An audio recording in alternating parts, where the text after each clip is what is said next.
साथियों नमस्कार, आपका स्वागत है आपके अपने YouTube चैनल अमित कुमार तेवतिया पर। और हम लेकर के हाजिर हैं आपके लिए खेलो खेल ज्ञान का 12वां एपिसोड। जी हां, क्योंकि खेलो खेल ज्ञान के 11वें एपिसोड के विजेता रहे तुषार चौधरी को बहुत बहुत शुभकामनाएं।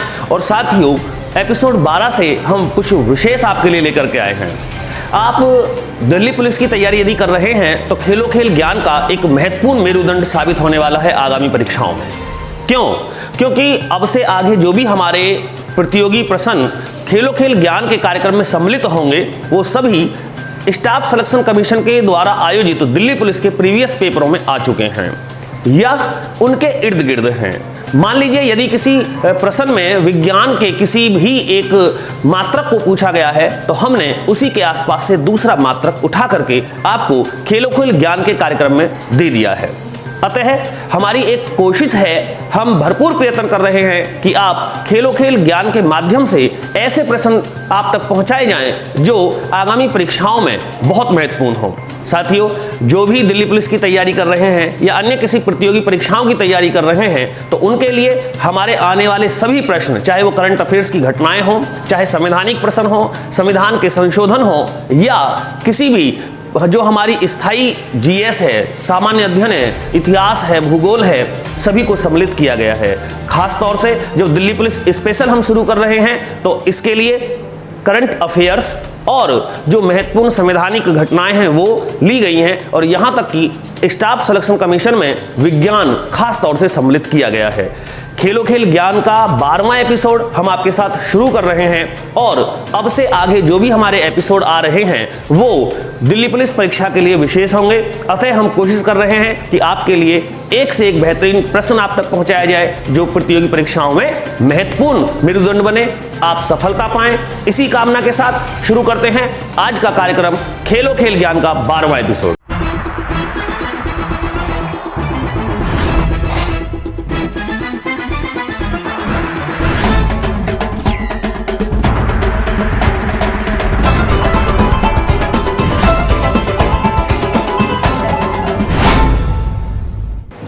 खेलो खेल ज्ञान का 12वां एपिसोड। क्वेश्चन नंबर 1 आपकी स्क्रीन पर। इंपीरियल बैंक ऑफ इंडिया की स्थापना कब हुई? विकल्प हैं 1921 में, 1935 में, 1949 में या 1955 में। चारों विकल्प आपकी मोबाइल स्क्रीन पर चल रहे हैं। प्रश्न दिल्ली पुलिस की परीक्षा में आ चुका है। यह सभी प्रश्न आज विशेष हैं जो दिल्ली पुलिस की परीक्षाओं में आ चुके हैं। इनमें कोई प्रश्न ऐसा नहीं है करंट अफेयर्स की घटनाओं को छोड़ते हुए कि जो दिल्ली पुलिस की परीक्षा से नहीं लिया गया है। साथियों दीजिएगा जवाब क्वेश्चन नंबर 1 का कि इंपीरियल बैंक ऑफ इंडिया की स्थापना कब हुई थी? 1921, 1935, 1949 या 1955? लाइव चैट के माध्यम से आप हमसे जुड़ जाइए फटाफट, क्योंकि खेलो खेल ज्ञान में आप लाइव चैट के माध्यम से हमें उत्तर देते हैं। आपको जवाब देने का तरीका 1A, 1B, 1C या 1D रखना है और उन्हीं प्रश्नों के जो आंसर हैं उन्हें निर्णायक मंडल काउंट करता है। हम उन बच्चों को अपने परिणाम में लेते हैं जो सबसे पहले सबसे अधिक सही जवाब देते हैं। साथियों दीजिएगा आप जवाब कि इंपीरियल बैंक ऑफ इंडिया की स्थापना कब हुई?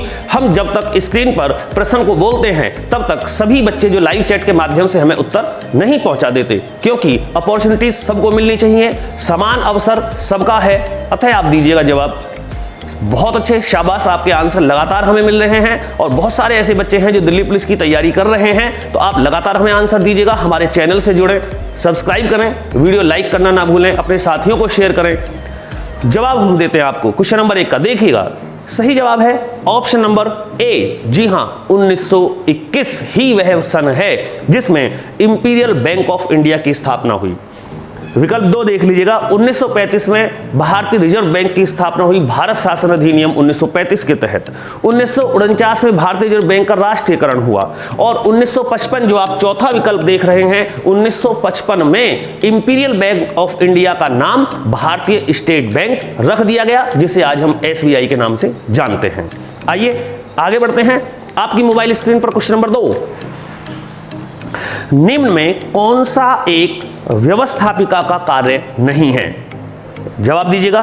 कानून बनाना, बजट बनाना, कार्यपालिका पर नियंत्रण रखना या बजट पास करना। जवाब देना है कि कौन सा एक कार्य व्यवस्थापिका नहीं करती। शाबाश, लाइव चैट में लगातार आपके उत्तर हमें प्राप्त हो रहे हैं। जुड़े रहें आप हमारे खेलो खेल ज्ञान के 12वें एपिसोड से। आने वाले आगे सभी प्रश्न बहुत महत्वपूर्ण हैं। कौन सा एक कार्य व्यवस्थापिका का नहीं होता? कानून बनाना, बजट बनाना, कार्यपालिका पर नियंत्रण रखना या बजट पास करना। लगातार आपके आंसर हमें मिल रहे हैं। साथियों, बारी हमारी है। हम आपको सौंपते हैं क्वेश्चन नंबर 2 का सही जवाब है ऑप्शन नंबर बी। जी हां, बजट बनाना। बजट बनाने का कार्य व्यवस्थापिका का नहीं होता, अतः सही है आंसर 2B। आगे देखिएगा अपनी मोबाइल स्क्रीन पर खेलो खेल ज्ञान के 12वें एपिसोड का क्वेश्चन नंबर 3। किस संविधान संशोधन में दिल्ली की विधानसभा स्थापित हुई? विकल्प हैं 65वें संविधान संशोधन में, 69वें संविधान संशोधन में, 70वें संविधान संशोधन में या 72वें संविधान संशोधन में। दीजिएगा जवाब कि किस संविधान संशोधन द्वारा दिल्ली की विधानसभा स्थापित हुई। शाबाश, 65वां अमेंडमेंट है, 69वां अमेंडमेंट है, 17 अमेंडमेंट है या 72 अमेंडमेंट है। किस संविधान संशोधन में दिल्ली केंद्र शासित प्रदेश के साथ साथ एक राज्य का दर्जा पा गई? जवाब देना है आपको, यही पूछा गया है। विधानसभा की स्थापना से मतलब भी यही है कि दिल्ली में मुख्यमंत्री बनना शुरू हो गया। 3A, 3B, 3C या 3D, what will be your answer? हम देखते हैं कुछ ही क्षण में और आप देखिएगा कि क्या आप जानते हैं इस प्रश्न का उत्तर कि दिल्ली किस संविधान संशोधन में विधानसभा की हकदार हो गई थी? 65वें संविधान संशोधन, 69वें संविधान संशोधन, 70वें संविधान संशोधन या 72वें संविधान संशोधन। लगातार आपके आंसर हमें मिल रहे हैं साथियों, बहुत अच्छा आप खेल रहे हैं। बारी हमारी है, हम आपको सौंपते हैं क्वेश्चन नंबर 3 का सही जवाब है ऑप्शन नंबर बी। जी हां, 69वें संविधान संशोधन में यह हुआ था 1991 में। जानकारी ले लीजिएगा, 1991 में 69वां संविधान संशोधन हुआ जिसमें दिल्ली को विधानसभा का दर्जा दिया गया, दिल्ली को एक राष्ट्रीय राजधानी क्षेत्र के माध्यम से मुख्यमंत्री सौंप दिया गया। और यदि पूछा जाए कि कब जो दिल्ली विधानसभा को अधिकार मिला राष्ट्रपति के चुनाव में मत करने का, तो फिर आप 70वां संविधान संशोधन 1992 कह सकते हैं, क्योंकि एमएलएस को अधिकार होता है राष्ट्रपति के चुनाव में वोट देने का। आगे बढ़ते हैं, क्वेश्चन नंबर 4 आपकी स्क्रीन पर। संविधान का आर्टिकल 368 क्या बताता है? ऑप्शन ए, राष्ट्रपति शासन को लागू करना। ऑप्शन बी, चुनाव आयोग से संबंध है। ऑप्शन सी, संघ लोक सेवा आयोग से संबंधित है। ऑप्शन डी, संविधान संशोधन से संबंधित है। दीजिएगा जवाब। संविधान के आर्टिकल 368 का संबंध है राष्ट्रपति शासन से, चुनाव आयोग से, संघ लोक सेवा आयोग से या संविधान में संशोधन की प्रक्रिया से। 4A, 4B, 4C या 4D, क्या है आपका उत्तर? जानते हैं तो दीजिएगा, बने रहे हमारे साथ लगातार, क्योंकि सभी प्रश्न दिल्ली पुलिस परीक्षा के आए हुए प्रश्न पत्र के हैं। इन्हें हमें शामिल करना है जब तक हम तैयारी कर रहे हैं। सिलेबस देखें, तैयार हो किस प्रकार से आपको पेपर पास करना है। जवाब हम आपको सौंपते हैं। सही जवाब जिन बच्चों ने दिया है उनका है 4D, बिल्कुल सही, चौथा विकल्प, क्योंकि संविधान संशोधन की प्रक्रिया भारत के संविधान में शामिल की गई दक्षिण अफ्रीका से और इसे स्थान मिला आर्टिकल 368 के तहत। जी हां, 368 में हम संविधान में संशोधन कर सकते हैं। केवल यह नहीं कि भारत के संविधान में जो एक बार लिख दिया गया वह अटल होगा, जी नहीं, आवश्यकता पड़ने पर, जब आवश्यकता होगी तभी संविधान में समय समय पर संशोधन कर दिए जाते हैं और यह होता है आर्टिकल 368 के तहत। आगे बढ़ते हैं आपकी स्क्रीन पर क्वेश्चन नंबर 5। कौन सा एक सिंधु सभ्यता का स्थल हरियाणा से संबंधित है? जवाब दीजिएगा। राखीगढ़ी, धौलावीरा, कालीबंगन या आलमगीर। आपको बताना है कि कौन सा एक विकल्प है जो हरियाणा से संबंधित है। दीजिएगा जवाब। राखीगढ़ी, धौलावीरा, कालीबंगन या आलमगीर। वेरी गुड, लगातार आप हमारे साथ बने रहें, खेलते रहें खेलो खेल ज्ञान का 12वां एपिसोड और जवाब देते रहें 5A, 5B, 5C या 5D करके। और सबसे पहले यदि आपका सही आंसर होता है और हम तक पहुंचता है तो हम उसे पुरस्कार के लिए अवश्य निश्चित ही शामिल कर लेते हैं अपने कम्युनिटी टैब पर। राखीगढ़ी, धौलावीरा, कालीबंगन, आलमगीर, कौन सा एक सिंधु सभ्यता स्थल हरियाणा से संबंधित है? आपके उत्तर हमें मिल रहे हैं। साथियों, बारी हमारी है, हम आपको सौंपते हैं क्वेश्चन नंबर 5। सही जवाब ऑप्शन नंबर ए। जी हाँ, राखीगढ़ी। राखीगढ़ी हिसार हरियाणा क्षेत्र से संबंधित है। आपकी जानकारी के लिए यहाँ 2 प्रश्न। एक तो ये कि राखीगढ़ी की जो खोज की गई वो 2014 में की गई, कि अर्थात बहुत पुराना नहीं है। दूसरा प्रश्न ये है कि राखीगढ़ी सिंधु सभ्यता की खोजी गई सबसे बड़ी बस्ती है, और धौलावीरा गुजरात से संबंधित है, कालीबंगन राजस्थान से है और आलमगीर उत्तर प्रदेश से है। पूछा जाता है कि कौन सी बस्ती भारत के किस राज्य से संबंधित है, आप इसका जवाब दे सकते हैं। आगे बढ़ते हैं आपकी मोबाइल स्क्रीन पर। क्वेश्चन नंबर 6, दिल्ली हौज खास क्षेत्र में चोर मीनार किसने बनवाया था?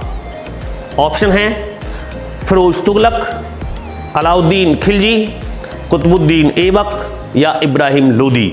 दिल्ली सल्तनत के दिए गए विकल्प में सभी सुल्तानों में किसने चार मीनार का निर्माण दिल्ली हौजखास क्षेत्र में करवाया? चारों के चारों विकल्प आपके समक्ष इस समय स्क्रीन पर आप देख रहे हैं। फटाफट आंसर दीजिएगा 6 ABCD करके, जो भी आप लगता है। और जो दिल्ली पुलिस की तैयारी कर रहे हैं उन बच्चों को अवश्य ये वीडियो शेयर कीजिएगा कि यह जरूर देखें, क्योंकि इन 30 प्रश्नों के साथ साथ जो इनके आसपास के प्रश्न बताए जा रहे हैं वही आगामी परीक्षाओं का हिस्सा निश्चित रूप से होंगे। हमारी छोटी सी कोशिश है, यह आपका बड़ा प्रयत्न बन जाए सफलता के लिए, तो इससे अच्छी बात क्या होगी। 6 ABCD क्या समझते हैं आप? दीजिएगा जवाब। फिरोज तुगलक, अलाउद्दीन खिलजी, कुतुबुद्दीन ऐबक या इब्राहिम लोदी, किसने चार मीनार बनवाया दिल्ली हौज खास क्षेत्र में? बारी हमारी है, हम आपको सौंपते हैं। 6 क्वेश्चन का सही जवाब है ऑप्शन नंबर बी। जी हां, अलाउद्दीन खिलजी ही वो शासक था जो खिलजी वंश में सबसे लंबे समय तक गद्दी पर रहा, और इसी ने दिल्ली हौजखास क्षेत्र में चार मीनार का निर्माण कराया। फिरोज तुगलक का शासन बहुत लंबा रहा, तुगलक वंश ने तो सबसे अधिक सल्तनत काल का शासन संभाला। कुतुबुद्दीन ऐबक ने स्थापना की दिल्ली पर सल्तनत काल की। इब्राहिम लोदी सल्तनत काल का अंतिम शासक रहा। साथियों, आगे बढ़ते हैं आपकी स्क्रीन पर क्वेश्चन नंबर 7। सर्वप्रथम किस राष्ट्रीय आंदोलन में वंदे मातरम लोगों का लोकप्रिय गीत बन गया था? वंदे मातरम किस आंदोलन में? ऑप्शन ए है स्वदेशी आंदोलन, ऑप्शन बी असहयोग आंदोलन, ऑप्शन सी खिलाफत आंदोलन, ऑप्शन डी भारत छोड़ो आंदोलन। ये वो रिवॉल्यूशंस हैं, ये वो क्रांतियां हैं, ये वो आंदोलन हैं जो भारतीय स्वतंत्रता संग्राम में महत्वपूर्ण स्थान रखते हैं, और आज इन्हीं की वजह से हम एक आज़ादी में सांस ले रहे हैं। साथियों, बताइएगा जवाब कि वंदे मातरम किस आंदोलन में प्रसिद्ध हुआ?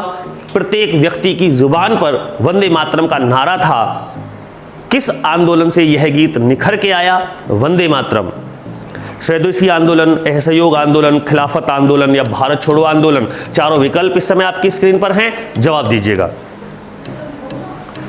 शाबाश, लगातार आपके आंसर मिल रहे हैं। 7 ABCD करके आप हमें जवाब पहुंचाते रहें और हम उन्हें सम्मिलित करते हैं अपने खेलो खेल ज्ञान के निर्णायक मंडल द्वारा अपने कम्युनिटी टैब पर। आइए आपको सौंपते हैं वंदे मातरम जब प्रत्येक व्यक्ति की जुबान पर आ गया, वह पहला महत्वपूर्ण आंदोलन था। विकल्प ए स्वदेशी आंदोलन। जी हां, स्वदेशी आंदोलन के तहत ही प्रसिद्ध हो गया था वंदे मातरम। वंदे मातरम गीत के लेखक कौन हैं? Very good, Bankim Chandra Chatterjee. वंदे मातरम किस पुस्तक से लिया गया है? आनंद मठ। Very good. बांग्लादेश के लिए भी जो एक राष्ट्रीय गीत लिखा आमार सोनार बंगला, वो रविंद्रनाथ टैगोर ने लिखा था, और वह भी स्वदेशी आंदोलन के समय में लिखा गया था। लेकिन वंदे मातरम प्रत्येक भारतीय की जुबान पे था, जो बंकिम चंद्र चटर्जी द्वारा लिखा गया और भारत का राष्ट्रीय गीत बना। साथियों, आगे बढ़ते हैं क्वेश्चन नंबर 8 आपकी स्क्रीन पर। निम्नलिखित में कौन सा स्थान दिल्ली सल्तनत काल की अल्पकालीन राजधानी रहा? वेरी वेरी इंपॉर्टेंट क्वेश्चन है, जवाब दीजिएगा। Option A Devagiri, option B Kurukshetra, option C Fatehpur, option D Sikri. इन चारों विकल्पों में कौन सा एक विकल्प है जो क्वेश्चन 8 का जवाब हो सकता है, दिल्ली सल्तनत काल की अल्पकालीन राजधानी रहा है देवगिरी, कुरुक्षेत्र, फतेहपुर या सीकरी। दीजिएगा जवाब। इन चारों विकल्पों में एक जवाब बिल्कुल सही होगा, 8A, 8B, 8C या 8D। What will be your answer? देखते हैं आपकी लाइव चैट के बाद। शाबाश, शेयर करते रहें, वीडियो को शेयर करते रहें आगे अपने दोस्तों को। जो भी बच्चा तैयारी कर रहा है दिल्ली पुलिस की, जरूर जुड़े हमारे कार्यक्रम से। और आगामी अब जितने भी कार्यक्रम जाएंगे लगभग एपिसोड 20 तक, उन सभी में महत्वपूर्ण प्रश्न होंगे दिल्ली पुलिस परीक्षा के लिए। दीजिएगा आप जवाब। आइए बारी हमारी है, हम आपको सौंपते हैं क्वेश्चन नंबर 8 का सही जवाब है ऑप्शन नंबर ए। जी हां, देवगिरी। अब बहुत सारे बच्चे हैं जिन्होंने देवगिरी नहीं सुना, आप जानकारी ले लीजिए। विशेष जानकारी आपको सौंप रहे हैं कि देवगिरी को ही कहा जाता था दौलताबाद। यह होता है महाराष्ट्र के अंदर और शासन करता था दिल्ली सल्तनत पर मोहम्मद बिन तुगलक, जिसको मूर्ख बादशाह रक्त पिपासु के नाम से भी भारतीय इतिहास में जाना जाता है। साथियों, समय ने साथ नहीं दिया। सबसे विद्वान, नोटिस कर लीजिएगा, दिल्ली सल्तनत का सबसे पढ़ा लिखा, सबसे विद्वान शासक भी मोहम्मद बिन तुगलक, परंतु अपने निर्णयों के कारण, असमय निर्णयों के कारण मूर्ख कहलाता है। इसी ने निर्णय लिया दिल्ली से राजधानी का स्थानांतरण करने के लिए देवगिरी, दौलताबाद, महाराष्ट्र को, परंतु लोगों की पीड़ा, लोगों की समस्याओं को ध्यान में न रखते हुए यह कुछ समय के लिए दौलताबाद राजधानी को बना पाया और पुनः इसको निर्णय लेना पड़ा मजबूरी में कि भारत की राजधानी सल्तनत काल में दिल्ली ही होगी। अतः यही था मूर्ख बादशाह, देवगिरी या दौलताबाद एक ही बात है। आगे बढ़ते हैं, आपके मोबाइल स्क्रीन पर देखिएगा क्वेश्चन नंबर 9। जलपाईगुड़ी शहर किस नदी के किनारे स्थित है? ध्यान रखें, सभी प्रश्न दिल्ली पुलिस की परीक्षा में आ चुके हैं। जलपाईगुड़ी शहर भारत में किस नदी के किनारे स्थित है? गंगा, तीस्ता, गोदावरी या ब्रह्मपुत्र? दीजिएगा जवाब।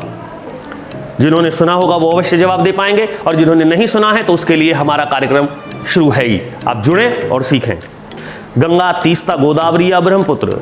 जी हां, सौंप दे जवाब, फटाफट आंसर दीजिएगा। 9A, 9B, 9C या 9D? क्या है आपका उत्तर कि जलपाईगुड़ी शहर भारत का प्रसिद्ध शहर है और यह किस नदी के किनारे स्थित है?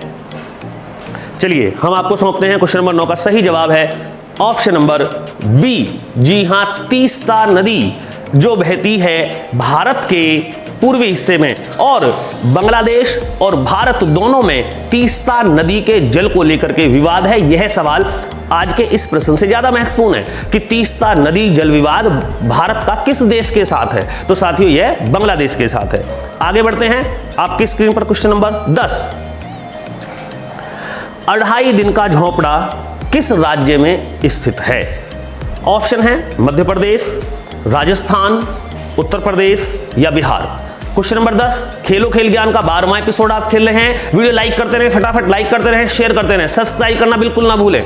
मैं अमित तेवतिया हमेशा आपके साथ प्रत्येक रविवार सुबह 8 बजे लेकर के हाजिर होता हूं कार्यक्रम खेलो खेल ज्ञान का। जुड़ जाइएगा बस सब और दीजिएगा जवाब। 2.5 दिन का झोंपड़ा, 10A, 10B, 10C या 10D? What will be your answer? शाबाश, 10A, 10B, 10C, 10D। लगातार दीजिएगा, खेलते रहे, जुड़े रहे आप हमारे साथ। बहुत अच्छे साथियों, बारी हमारी है। आपको सौंपते हैं क्वेश्चन नंबर 10 का सही जवाब है ऑप्शन नंबर बी। जी हां, राजस्थान। शहर पूछा जाए तो अजमेर और स्थापक पूछा जाए किसने स्थापना की तो कुतुबुद्दीन ऐबक। 1206 से 1210 मात्र 4 वर्ष शासन किया, सल्तनत काल की स्थापना की हिंदुस्तान पे और दे गया एक बहुत बड़ा मुस्लिम साम्राज्य भारत को। मोहम्मद गौरी के बाद मोहम्मद गौरी का गुलाम वंश, सल्तनत काल शुरू हो जाता है गुलाम वंश से 1206 से 1210 तक और 4 वर्ष के शासन में 2.5 दिन का झोंपड़ा, मस्जिद का निर्माण कराया अजमेर में। आगे बढ़ते हैं, खेलो खेल ज्ञान का 12वां एपिसोड क्वेश्चन नंबर 11 आपकी स्क्रीन पर। योशंग त्योहार किस राज्य में मनाया जाता है? Option A Uttarakhand, option B Jharkhand, option C Nagaland, option D Manipur. दीजिएगा जवाब कि योशंग त्योहार किस राज्य में मनाया जाता है। साथियों, बामुश्किल ही कई पुस्तकों में जब आप ढूंढेंगे तब आपको यह प्रश्न मिल पाएगा, लेकिन हमने यह प्रश्न लिया दिल्ली पुलिस परीक्षा 2017 के जो पेपर हैं उनसे कि योशंग त्योहार किस राज्य में मनाया जाता है। 11A, 11B, 11C या 11D, what is the answer? दीजिएगा जवाब। शाबाश, लाइव चैट में लगातार आप जवाब देते रहें, खेलते रहें। यह एक ऐसा खेल जो आपके ज्ञान को बढ़ाता है, आपको तैयार करता है प्रतियोगी परीक्षाओं के लिए। वीडियो लाइक करें, शेयर करें और उन साथियों के साथ जरूर जो दिल्ली पुलिस की तैयारी कर रहे हैं, क्योंकि हमारे आगामी जितने भी रविवार के दिन खेलो खेल ज्ञान के कार्यक्रम जाएंगे वो सभी आधारित होंगे दिल्ली पुलिस परीक्षा पर। इनमें सबसे अधिक विज्ञान और करंट अफेयर्स की घटनाओं को सम्मिलित किया गया है। सही जवाब हम आपको सौंपते हैं। क्वेश्चन नंबर 11 का सही जवाब है ऑप्शन नंबर डी। जी हां, मणिपुर। मणिपुर ही वह भारत का पूर्वोत्तर राज्य है जिसमें मनाया जाता है योशंग त्योहार। आता है 7 सिस्टर के अंदर। आगे बढ़ते हैं आपकी स्क्रीन पर क्वेश्चन नंबर 12।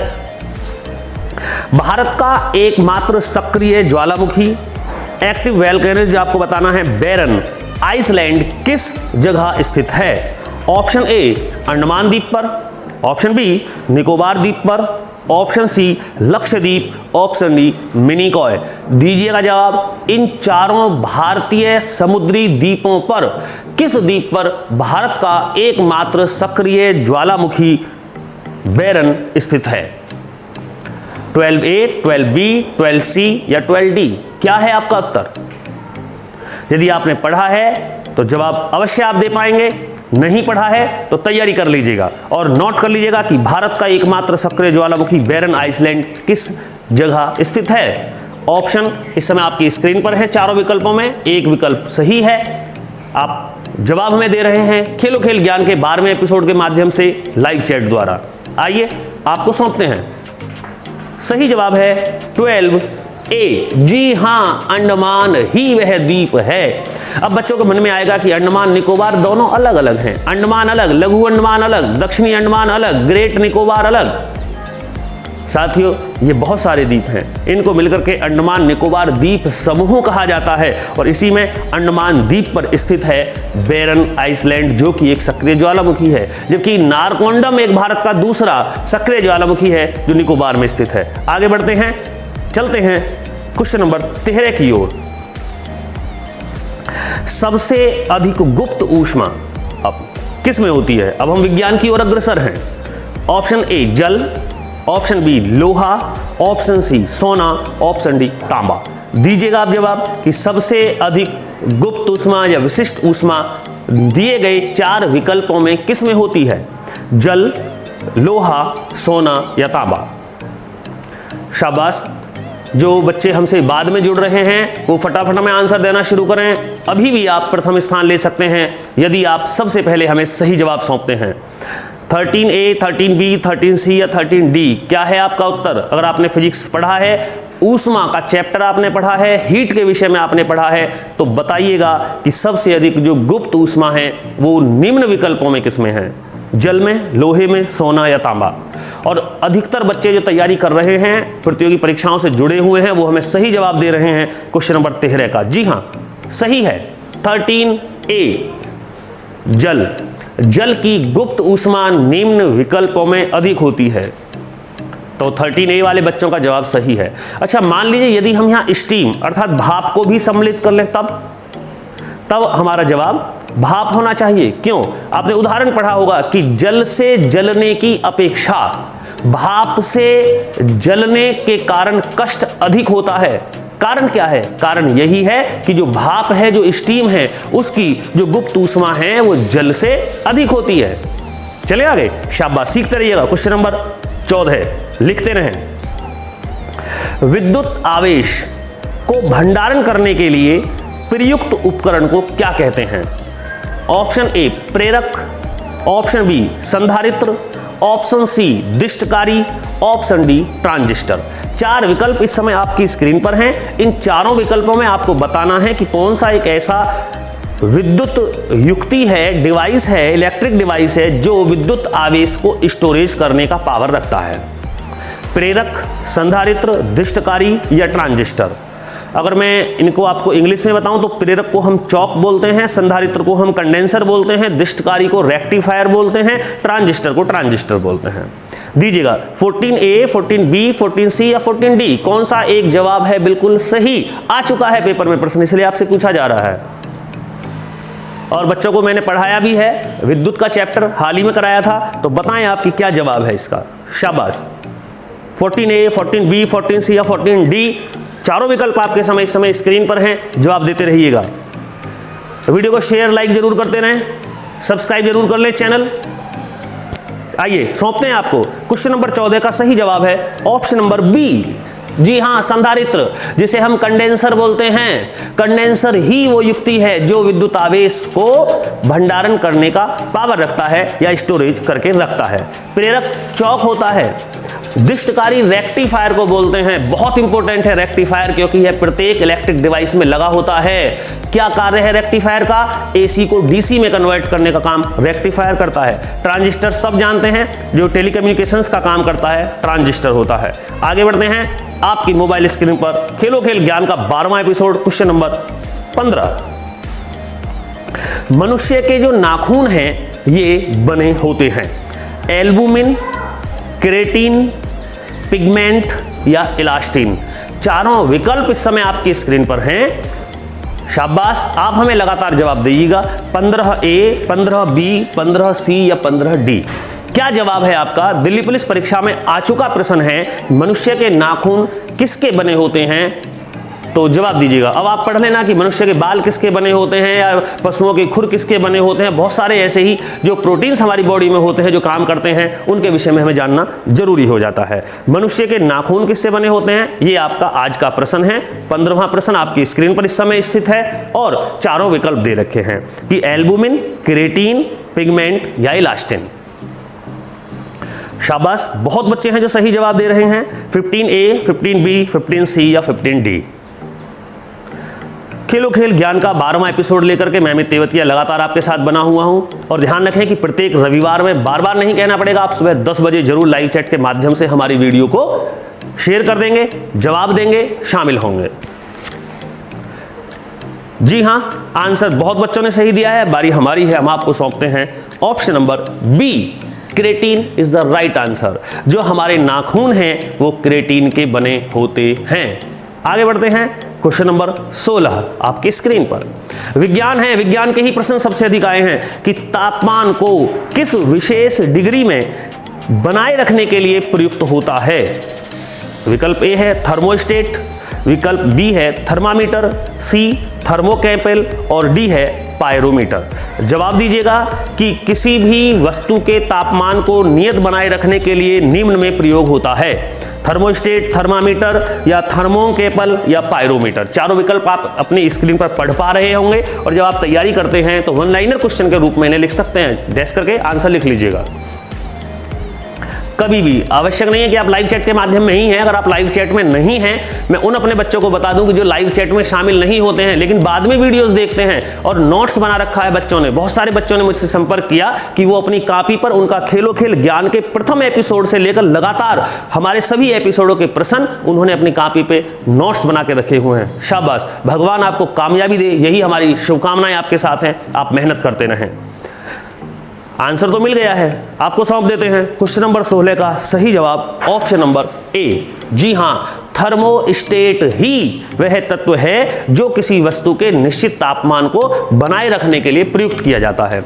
अब जो फ्रिज होता है, फ्रिज की जो चादर होती है अंदर की ओर, वह भी थर्मोस्टेट की बनी होती है, जिस कारण उसमें रखी गई जो अंदर वस्तु है, यदि फ्रिज को एक बार कर दिया जाए शुरू और उसका जो तापमान मान लीजिएगा 10 डिग्री सेल्सियस है, तो वह 10 डिग्री सेल्सियस ही बना रहेगा, तब तक उसको खोला नहीं जाएगा। कारण थर्मोस्टेट। तो थर्मोस्टेट का प्रयोग किया जाता है फ्रिज में। आगे बढ़ते हैं। आपकी मोबाइल स्क्रीन पर क्वेश्चन नंबर 17 है बायोलॉजी से। कौन सी धमनी मानव शरीर में ऑक्सीजन युक्त रक्त का प्रवाह नहीं करती? Option A cardiac artery, B है रेनल आर्टरी, सी है हेपेक आर्टरी और डी है पल्मोनरी आर्टरी। आर्टरी धमनी को बोलते हैं। दीजिएगा जवाब कि कौन सी एक ऐसी धमनी है जो हमारे शरीर में ऑक्सीजन युक्त रक्त का परिवहन नहीं करती। शाबाश, 17A, 17B, 17C, 17D लगातार आपके आंसर हमें प्राप्त हो रहे हैं। आप चिंता ना करें, हम नोटिस करते हैं। ये आवश्यक नहीं है कि हम कमेंट्स करें, लाइव चैट में लगातार आपको डिस्टर्ब करें। हम लाइव चैट के बाद जैसे ही खत्म होता है हमारा कार्यक्रम, हम बाद में आपको जरूर कहते हैं और आरंभ में आपसे मुलाकात होती है। बीच में हम बार बार कमेंट्स करके आपको डिस्टर्ब नहीं करते हैं साथियों। लेकिन आप ये ना माने कि हम आपके साथ नहीं हैं, हम लगातार बने होते हैं, हर प्रश्न के साथ बने होते हैं, हर विकल्प के साथ बने होते हैं। क्वेश्चन नंबर 17 ABCD में क्या सही जवाब है? ऐसी कौन सी धमनी है जिसमें शुद्ध रक्त नहीं होता है? लगातार आंसर हमें मिले और सही जवाब भी मिल गया है। आइए आपको सौंप देते हैं क्वेश्चन नंबर 17 का सही जवाब, ऑप्शन नंबर डी। जी हां, पल्मोनरी धमनी, पल्मोनरी आर्टरी ही वह धमनी है जिसमें अशुद्ध रक्त होता है। मतलब शुद्ध रक्त वह है जिसमें ऑक्सीजन है, अशुद्ध रक्त वह है जिसमें कार्बन डाइऑक्साइड है। 2 प्रश्न हो गए। तीसरा, जो धमनियां हैं उनमें शुद्ध रक्त बहता है, परंतु एक धमनी यहां एक्सेप्शन है, जो पल्मोनरी धमनी है, यह अपवाद है, इसमें अशुद्ध रक्त बहता है। शिराएं जिनमें अशुद्ध रक्त बहता है, उन्हीं में जो शिरा पल्मोनरी शिरा आएगी उसमें शुद्ध रक्त बहता है। यही अंतर है पल्मोनरी धमनी में, क्योंकि पल्मोनरी धमनियों में शुद्ध रक्त होते हुए पल्मोनरी धमनी में, पल्मोनरी आर्टरी में अशुद्ध रक्त होता है। अर्थात जवाब है 17D। आगे देखिएगा क्वेश्चन नंबर 18 आपकी स्क्रीन पर। हरे पालक में प्रचुर मात्रा में पाया जाता है। ऑप्शन है vitamin A, vitamin B, vitamin C. दीजिएगा जवाब। और डी उपरोक्त सभी है, ध्यान रखें। तो बताएंगे आप कि हरे पालक में प्रचुर मात्रा में पाया जाता है। शाबाश, 18ABCD करके आप जवाब दें लगातार और हम नोटिस कर लेंगे कि किस बच्चे ने सबसे पहले हमें जवाब दिया है क्वेश्चन नंबर 18 का। खेलो खेल ज्ञान का 12वां एपिसोड आप खेल रहे हैं। सभी प्रश्न में पुनः आपको बता दूं कि दिल्ली पुलिस परीक्षा में आ चुके हैं। कोई प्रश्न नहीं है जो करंट अफेयर्स की घटनाओं को छोड़ते हुए, जो आपको लगभग क्वेश्चन नंबर 25 के बाद से मिलनी शुरू हो जाएंगी। तो आप जवाब दें कि हरे पालक में प्रचुर मात्रा में पाया जाता है। जी हां, सही जवाब भी मिल रहा है, बहुत सारे बच्चे जानते हैं। बारी हमारी है, हम आपको सौंपते हैं।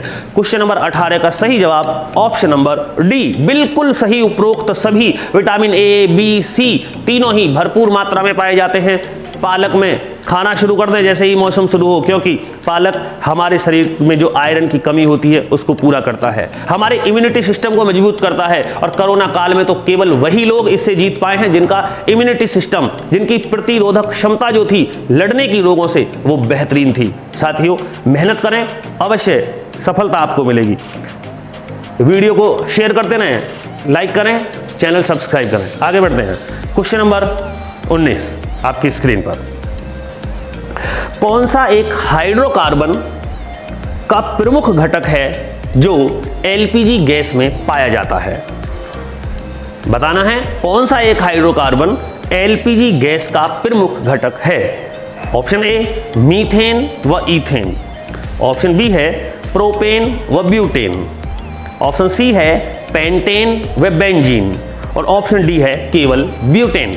जवाब दीजिएगा कि कौन सी जो हम लिक्विड पेट्रोलियम गैस अपने घरों में प्रयोग करते हैं, सिलेंडरों में भरी होती है, गंध के लिए सल्फर का जो यौगिक है मेथाइल मरकैप्टन मिला होता है, उसमें महत्वपूर्ण घटक होते हैं मीथेन और ईथेन जो ऑप्शन ए है, प्रोपेन व ब्यूटेन ऑप्शन बी है, पेंटेन व बेंजीन ऑप्शन सी है और केवल ब्यूटेन ऑप्शन डी है। दीजिएगा जवाब।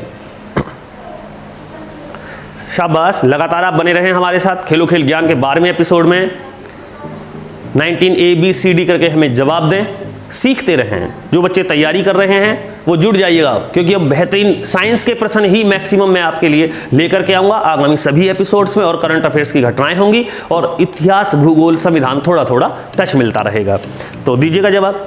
बहुत बच्चों ने सही जवाब दिया है, हम आपको सौंप देते हैं। क्वेश्चन नंबर 19 का सही जवाब है ऑप्शन नंबर बी। जी हाँ, प्रोपेन और butane most important component of LPG gas, liquid petroleum gas जो सिलेंडर में अधिक दाब पर द्रवित करके भरी जाती है, जिसका प्रयोग हम खाना बनाने में करते हैं, अपनी रसोई में करते हैं, उसमें प्रोपेन और ब्यूटेन मुख्य घटक हैं।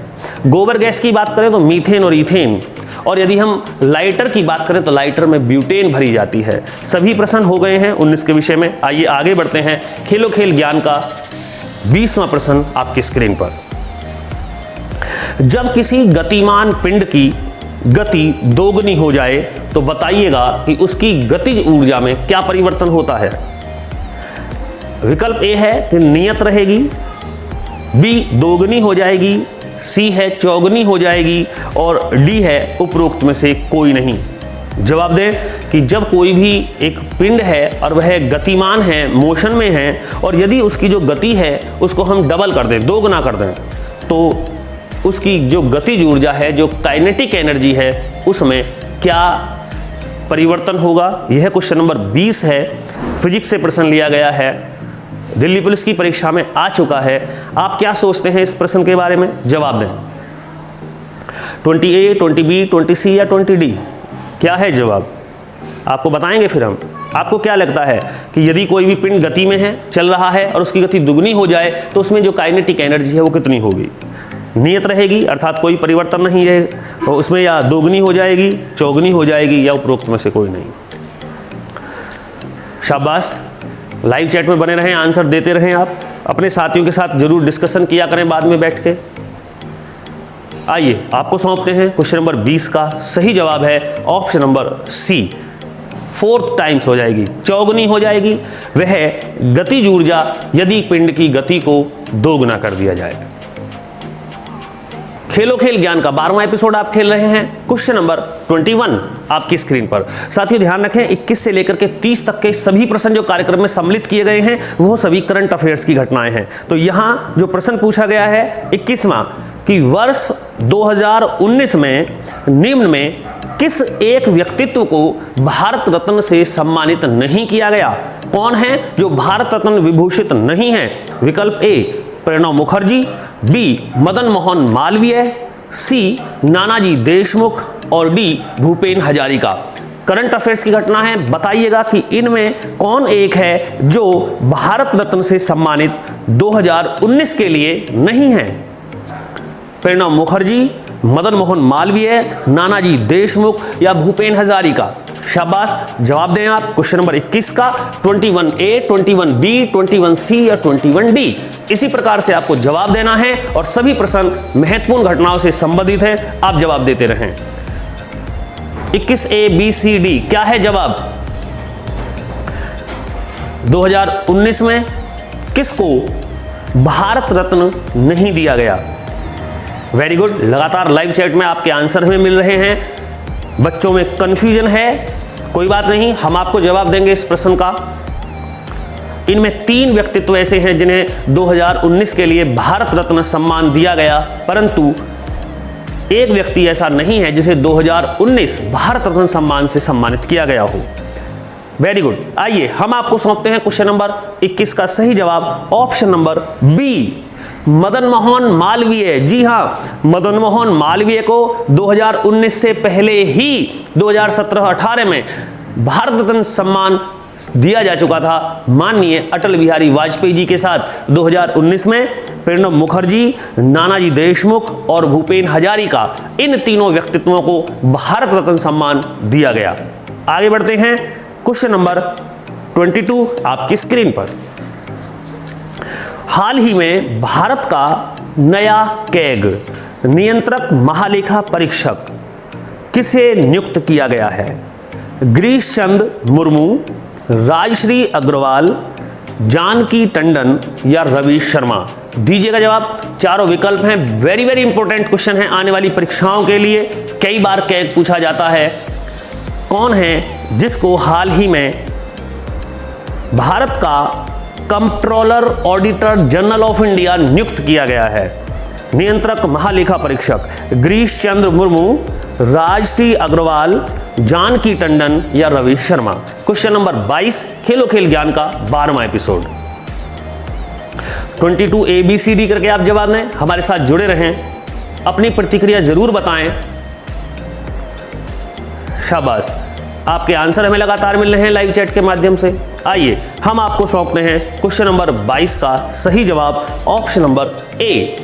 जी हाँ, गिरीश चंद्र मुर्मू जो कि जम्मू कश्मीर के उपराज्यपाल रह चुके हैं और उसके बाद ही उन्हें भारत के controller auditor general of India की शपथ दिलाई माननीय राष्ट्रपति रामनाथ कोविंद ने। जब यह उपराज्यपाल थे जम्मू कश्मीर के, तो अब यह कैग बन गए हैं। तो फिर यहाँ एक ये भी प्रश्न उठ जाता है, तो फिर अब जम्मू कश्मीर का उपराज्यपाल किसे बना दिया गया है? शाबाश, वेरी गुड, आंसर लिख के दे दो। हाँ बताओ कौन है जम्मू कश्मीर का उपराज्यपाल बना है? बहुत अच्छे, वेरी गुड। जी हाँ, सही बता रहे हैं आप, मनोज सिन्हा ही नए उपराज्यपाल बने हैं जम्मू कश्मीर के। किसका स्थान लिया? गिरीश चंद्र मुर्मू का, और यह भारत के इस समय महालेखा परीक्षक हैं। आगे बढ़ते हैं, क्वेश्चन नंबर 23 आपकी स्क्रीन पर। मैग्सेसे पुरस्कार, जिसे एशिया का नोबेल भी कहा जाता है, वर्ष 2019 में किस भारतीय को दिया गया? विजय शेषाद्री, जुबिन मेहता, रवीश कुमार, चंडी प्रकाश भट्ट। इन चारों विकल्पों में कौन एक है जिसे मैग्सेसे सम्मान 2019 से नवाजा गया? शाबाश, 23A B C D क्या विकल्प आपके दिमाग में है? अगर आप जानते हैं कि रमन मैग्सेसे सम्मान किस भारतीय को दिया गया है तो आप जवाब दें। सही जवाब हमें मिल रहे हैं 23A B C D, लेकिन बच्चे ऐसे हैं जो सभी नहीं जानते हैं। कोई बात नहीं, आप कॉपी पे नोट कर लीजिएगा। हम आपको सौंपते हैं क्वेश्चन नंबर 23 का सही जवाब है option number C, Ravish Kumar, जो पत्रकारिता से संबंधित हैं, महत्वपूर्ण हैं और लाइट में रहे हैं काफ़ी, जिन्होंने मोदी सरकार पर टिप्पणियां की और उसको लेकर के इन्हें रमन मैग्सेसे सम्मान दिया गया। अब बात आई कि रमन मैग्सेसे सम्मान कौन देता है, तो यह फिलीपींस कंट्री देता है, जिसकी राजधानी मनीला है। एशिया विश्व बैंक का मुख्यालय भी है और फिलीपींस के राजा रमन मैग्सेसे के सम्मान में यह पुरस्कार दिया जाता है। बहुत सारे भारतीय हैं जिन्हें यह मिला। सबसे पहले आचार्य विनोबा भावे, जो भूदान आंदोलन से संबंधित हैं, उन्हें यह सम्मान मिला। प्रथम महिला IPS किरण बेदी जी को यह सम्मान मिला, और दिल्ली के वर्तमान मुख्यमंत्री अरविंद केजरीवाल भी रमन मैग्सेसे सम्मान पा चुके हैं। अब रवीश कुमार। आगे बढ़ते हैं, क्वेश्चन नंबर 24। ओलंपिक खेलों का आयोजन वर्ष 2020-21 में किस देश में किया जाएगा? Option A Japan, option B France, C USA और डी कतर। दीजिएगा कि जो ओलंपिक खेल हैं जो 2020 में होने थे, परंतु कोरोना महामारी संकट के चलते इन्हें स्थगित कर दिया गया, 1 वर्ष के लिए पोस्टपोन्ड हो गए हैं और अब यह आगे खेले जाएंगे 2021 में। तो बताइएगा कि ओलंपिक खेलों का आयोजन वर्ष 2021 में कहां होगा? जापान, फ्रांस, USA या कतर? क्या है आपका जवाब? शाबाश, बने रहें आप हमारे साथ। खेलो खेल ज्ञान के 12वें एपिसोड क्वेश्चन नंबर 24 का जवाब दें। 24A, 24B, 24C या 24D? बिल्कुल सही आपका आंसर हमें मिला है। बिल्कुल सही बताया बच्चों ने, जापान, अर्थात 24A is the correct answer of this question. क्यों? क्योंकि जापान में ही यह खेल 2020 में होने थे, परंतु कोरोना महामारी संकट के चलते इन्हें स्थगित किया गया है। इनके स्थान में कोई परिवर्तन नहीं है, यह अभी भी टोक्यो जापान में खेले जाएंगे। आगे बढ़ते हैं, क्वेश्चन नंबर 25। वर्ष 2022 के फुटबॉल विश्व कप का आयोजन कौन सा देश करने जा रहा है? ब्राजील, रूस, कतर या जर्मनी? क्वेश्चन नंबर 25 का जवाब दें कि कौन सा एक देश है जो मेजबानी करेगा 2022 में होने वाले विश्व फुटबॉल कप का? शाबाश, ब्राजील, रूस, कतर या जर्मनी? क्या है आपका जवाब साथियों? आइए देख लेते हैं लाइव चैट में। 25A, 25B, 25C या 25D? और आंसर देखने से पहले जब तक निर्णायक मंडल उत्तर को नोट करता है साथियों, आंसर हम देखते हैं। आप फटाफट वीडियो को लाइक करना बिल्कुल ना भूलें, शेयर करते रहें उन दोस्तों को जो तैयारी कर रहे हैं दिल्ली पुलिस परीक्षा की। आने वाली समय में बहुत जल्द आप हो सकते हैं कामयाब, यदि आप जुड़े हुए हैं प्रतियोगी परीक्षाओं से, आप मेहनत कर रहे हैं और यदि आपने कोरोना काल में पढ़ाई नहीं की है, आप किताबों से दूरी बनाए हुए हैं, तो बहुत मुश्किल हो जाएगा। जुड़ जाइए, फटाफट पढ़ना शुरू कर दीजिएगा। सही जवाब ऑप्शन नंबर सी बिल्कुल सही है, कतर। और आपकी जानकारी के लिए बता दें कि 2022 का फुटबॉल विश्व कप कतर में होगा और कतर पहला अरब कंट्री है जिसको फुटबॉल विश्व कप की मेजबानी दी गई है। जी हां, आगे बढ़ते हैं। खेलो खेल ज्ञान का 12वां एपिसोड, क्वेश्चन नंबर 26 आपकी स्क्रीन पर। मानव विकास सूचकांक 2019 की रिपोर्ट के अनुसार भारत का स्थान क्या रहा? ऑप्शन ए 129वां, ऑप्शन बी 130वां, ऑप्शन सी 131वां और ऑप्शन डी 132वां। आपको बताना है कि मानव विकास सूचकांक ह्यूमन डेवलपमेंट इंडेक्स 2019 में भारत की रैंकिंग क्या रही है? 129वां, 130वां, 131वां या 132वां? संयुक्त राष्ट्र संघ की संस्था के द्वारा मानव विकास सूचकांक हर वर्ष घोषित किया जाता है। बताएं आप, क्वेश्चन नंबर 26 का सही जवाब क्या है? वेरी गुड, आइए सौंप देते हैं आपको 26 का सही जवाब। Option number A 129वां। जी हां, मानव प्रतिरक्षा, मानव के जीवन स्तर को उच्च करना, मानव के लिए शिक्षा का कैसा प्रबंध है, मानव का जीवन स्तर क्या है, क्या उसके लिए मूलभूत सुविधाएं हैं, यह सब कुछ देखा जाता है मानव विकास सूचकांक के अंतर्गत। और इसी में नॉर्वे प्रथम स्थान पे रहा है और भारत की जो इसमें रैंकिंग है वो 130 से बढ़ी है, क्योंकि 2018 में हम 130वें स्थान पर मानव विकास सूचकांक में थे, परंतु अब 2019 में हम 129वें पर पहुंचे हैं। कोशिश होगी कि आगे मानव स्तर को सुधारा जाए।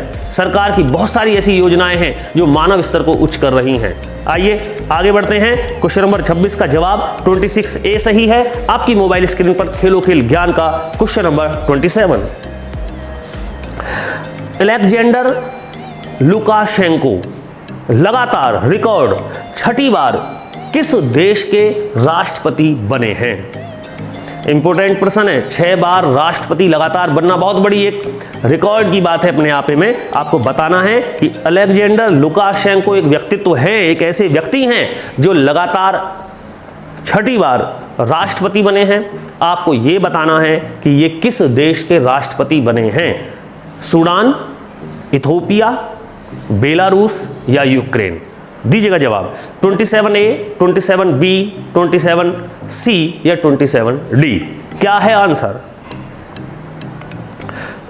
शाबाश, आपके आंसर लगातार हमें लाइव चैट में मिल रहे हैं। साथियों, वीडियो को लाइक करना जरूर ना भूलें। जिन्होंने अभी वीडियो शुरू किया है, जो बहुत देर के बाद आए हैं, पूरा वीडियोस देखें, प्रश्नों का नोट्स बनाएं, एक कॉपी तैयार करें जिस पर ऊपर लिखा हो खेलो खेल ज्ञान का, और लगातार आप उसमें सभी प्रश्नों के उत्तर दें, क्योंकि एक प्रश्न में जहां बहुत सारे उत्तर आपको मिल जाते हैं, वहीं एक कार्यक्रम के माध्यम से 30 प्रश्नों से कोशिश होती है कि अधिक से अधिक बात की जाए, अधिक से अधिक आंसर आपको सौंपे जाएं। दीजिएगा जवाब। 27 का सही जवाब ऑप्शन नंबर सी। जी हां, बेलारूस ही वह देश है जिसमें गौरव सम्मान मिला है, गौरव प्राप्त हुआ है अलेक्जेंडर लुकाशेंको को 6ठी बार राष्ट्रपति पद पर बने रहने का। बढ़ते हैं आगे।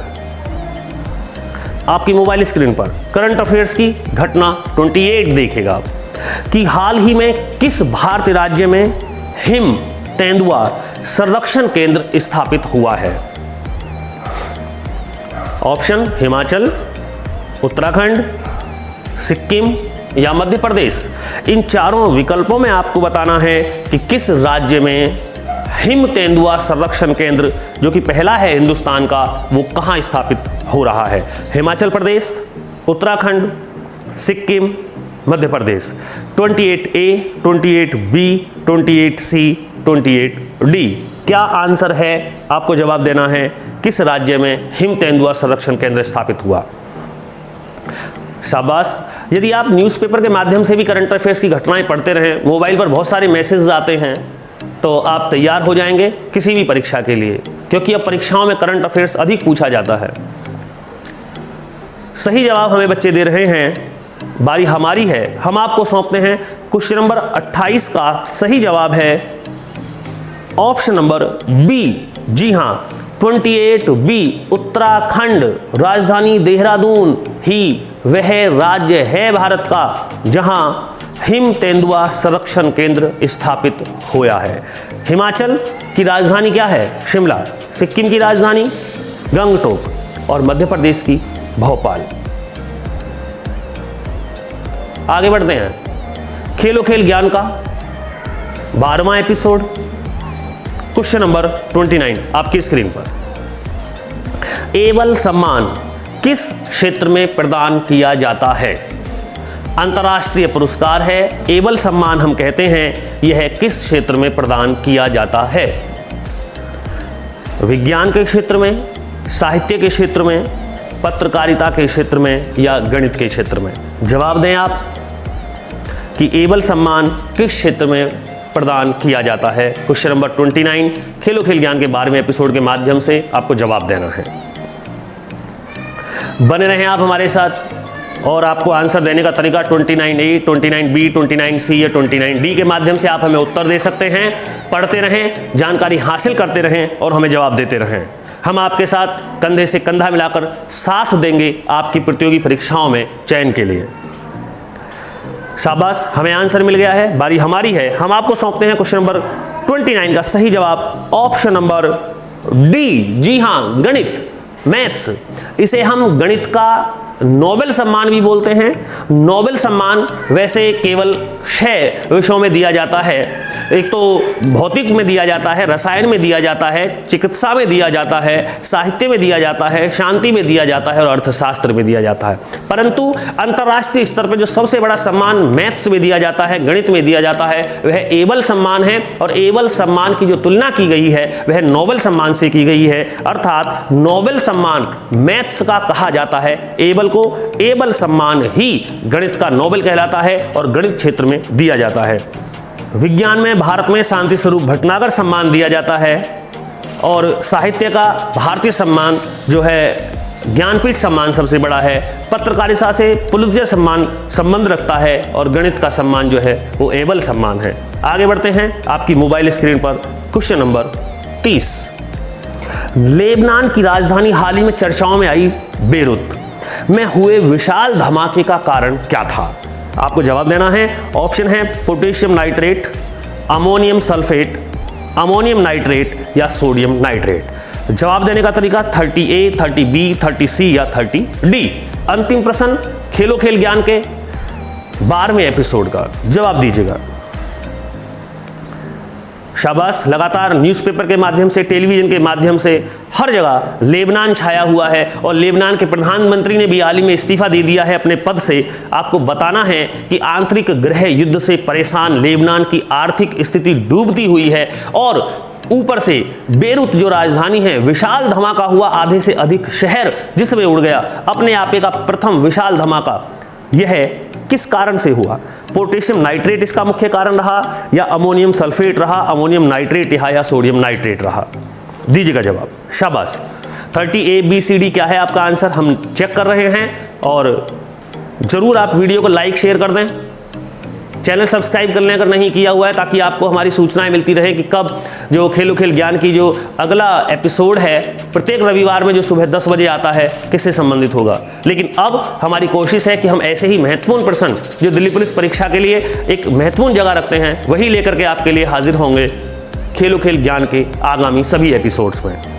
सही जवाब हम आपको सौंपते हैं ऑप्शन सी, जी हाँ ammonium nitrate NH4HNO3 ammonium nitrate ही महत्वपूर्ण घटना का कारण रहा जो 2750 टन रखा हुआ था एक अनाज के गोदाम में और अचानक आतिशबाजी से जिसमें आग लगी और एक इतना विशाल धमाका हुआ कि आधे से अधिक शहर की बिल्डिंगें तक खत्म हो गई, मनुष्य खत्म हो गए। साथियों, यही है लेबनान की राजधानी बेरूत के विशाल धमाके का कारण। फिर मुलाकात होगी आपसे। मैं अमित तेवतिया आपसे विदा लेता हूं, अनुमति दीजिएगा। साथियों, आप खेलते रहें हमारे खेलो खेल ज्ञान को, अपने ज्ञान को बढ़ाते रहें और अपने साथियों को बताते रहें, क्योंकि हम अपने कार्यक्रम में कोई भी यूजलेस टॉक नहीं करते हैं, समय खराब नहीं करते हैं। केवल जितना हो सकता है कोशिश होती है कि आपको एक से एक महत्वपूर्ण प्रश्न पहुंचाते रहें। फिर आपसे मुलाकात होगी आगामी रविवार को खेलो खेल ज्ञान में। लेकिन आप हमारे चैनल के माध्यम से यदि आप यूपी पुलिस सब इंस्पेक्टर की तैयारी कर रहे हैं, क्योंकि बहुत जल्द उसकी वैकेंसीज आने वाली हैं, तो हिंदी जरूर कंप्लीट कर लीजिएगा। और हम कोशिश कर रहे हैं कि दिल्ली पुलिस के लिए जो साइंस है वो अपने यूट्यूब चैनल के माध्यम से आपको पहुंचाते रहें। आप जुड़े रहें। जय हिंद, जय भारत।